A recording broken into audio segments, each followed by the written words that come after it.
Hello అండి, అందరికీ నమస్కారం. Welcome to our channel saisha.com. ఈరోజు ఒక మంచి ఇంట్రెస్టింగ్ అలాగే ప్రెగ్నెంట్ లేడీస్కి బాగా యూస్ఫుల్ అయ్యే టాపిక్ అయితే నేను మీతో షేర్ చేసుకుంటున్నాను. చాలామందికి స్కానింగ్కి వెళ్ళే ముందు చాలా డౌట్స్ అనేది ఉంటాయి.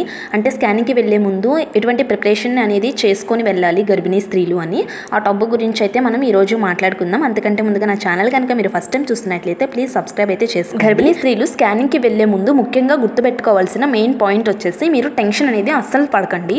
టెన్షన్ పడితే అక్కడ స్కానింగ్ అనేది అసలు కరెక్ట్గా రాదండి. బిడ్డ అనేది యాక్టివ్గా అయితే ఉండదు. మీరు బయట టెన్షన్ పడుతూ ఉంటే స్కానింగ్ అనేది కరెక్ట్గా రాదు. సో మీరు మనశ్శాంతిగా పీస్ఫుల్గా అయితే వెళ్తే మీ స్కానింగ్ అనేది చాలా పర్ఫెక్ట్గా అయితే వస్తుంది. అలాగే సెకండ్ వచ్చేసి మీరు కడుపు నిండా అయితే తినేసి వెళ్ళండి. ఖాళీ కడుపున అయితే అస్సలు వెళ్ళకండి. ఎందుకు అంటే మనకి ప్రెగ్నెన్సీలో చాలా నీరసం అనేది వచ్చేస్తుంది. స్కానింగ్కి తిండికి సంబంధమే లేదు. మీరు కడుపు నిండా మంచిగా తిని వెళ్తేనే బేబీ అనేది ఇంకా బాగా యాక్టివ్గా ఉండి స్కానింగ్లో కరెక్ట్గా అన్ని పార్ట్స్ అనేవి చాలా కరెక్ట్గా అయితే పడతాయి. అలాగే మీరు కడుపు నిండా నీరు కూడా తాగి వెళ్ళండి.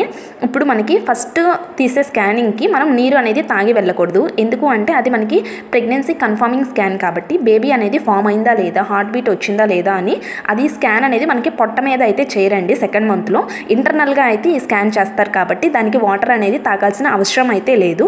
కానీ మనకి ఎన్టీ స్కాన్ కానివ్వండి, 6th మంత్లో చేసే టిఫా స్కాన్ కానివ్వండి, 8th or 9th మంత్లో చేసే గ్రోత్ స్కాన్ కానివ్వండి, వీటికి మాత్రం మీరు కడుపు నిండా నీరు అనేది తాగి అయితే వెళ్ళండి. మీరు వేరే ప్లేస్కి వెళ్ళాలి అనుకుంటే ఇక్కడి నుంచే తాగి వెళ్ళాల్సిన అవసరం అయితే లేదు. మీరు అక్కడికి ఒక బాటిల్ కానీ వాటర్ బాటిల్ తీసుకువెళ్ళండి. లేకపోతే హాస్పిటల్లో మంచినీళ్ళు అనేది అవైలబుల్గా అయితే ఉంటాయి కదా.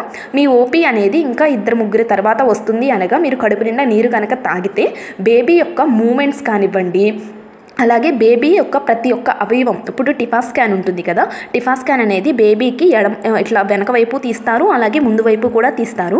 మీరు ఇలా నీళ్లు తాగటం వల్ల బేబీ అనేది హాయిగా తిరుగుతూ ఉంటుంది కాబట్టి అన్ని పార్ట్స్ అనేది చాలా చక్కగా అయితే పడతాయి అండి. అలాగే ప్రతి ఒక్క అవయవం కూడా చాలా క్లియర్గా కనిపిస్తుంది. మీకు స్కానింగ్ రిపోర్ట్ అనేది చాలా పర్ఫెక్ట్గా అయితే వస్తుంది. సో మీరు స్కానింగ్కి వెళ్ళే ముందు మెయిన్ వచ్చేసి టెన్షన్ అనేది పడకండి. చాలా పీస్ఫుల్గా అయితే ఉండండి. అలాగే కడుపు నిండా భోజనం అయితే చేసి వెళ్ళండి. అలాగే కడుపు నిండా మంచినీళ్ళు అయితే తాగి వెళ్తే మీకు ఈ స్కాన్ అనేది చాలా బాగా అయితే వస్తుంది.